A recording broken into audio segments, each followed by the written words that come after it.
But fortunately, power has a shelf life. When the time comes, maybe this mighty empire will, like others before it, overreach itself and implode from within.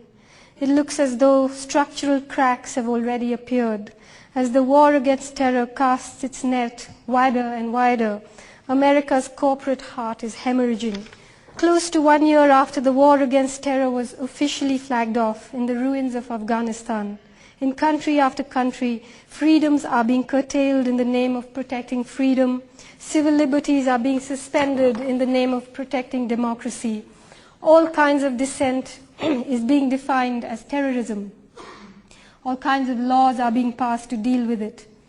Osama bin Laden seems to have vanished into thin air. Mullah Omar is supposed to have made his escape on a motorbike. They could have sent Tintin after him.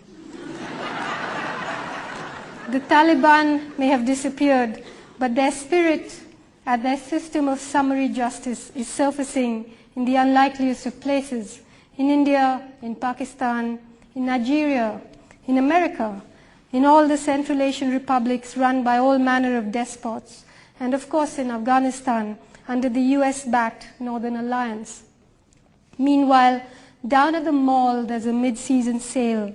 Everything's discounted: oceans, rivers, oil, gene pools, fig wasps, flowers, childhoods, aluminium factories, phone companies, wisdom, wilderness, civil rights, ecosystems, air, all 4,600 million years of evolution.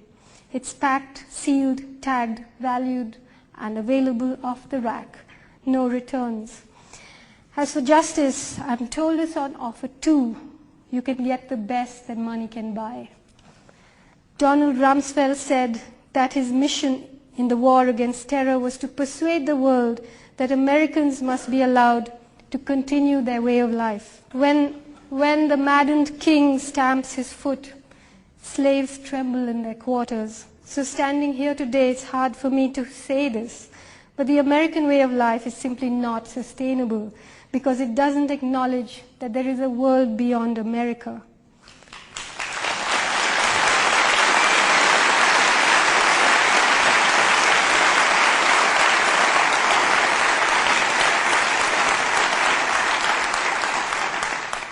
But fortunately, power has a shelf life.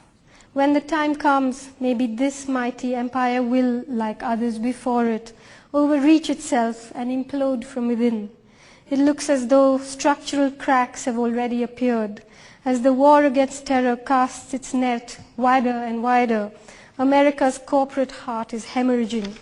For all the endless, empty chatter about democracy, today the world is run by three of the most secretive institutions in the world: the International Monetary Fund, the World Bank, and the World Trade Organization, all three of which in turn are dominated by the US. Their decisions are made in secret. The people who head them are appointed behind closed doors. Nobody really knows anything about them, their politics, their beliefs, their intentions. Nobody elected them. Nobody said they could make decisions on our behalf. A world run by a handful of greedy bankers and CEOs who nobody elected can't possibly last.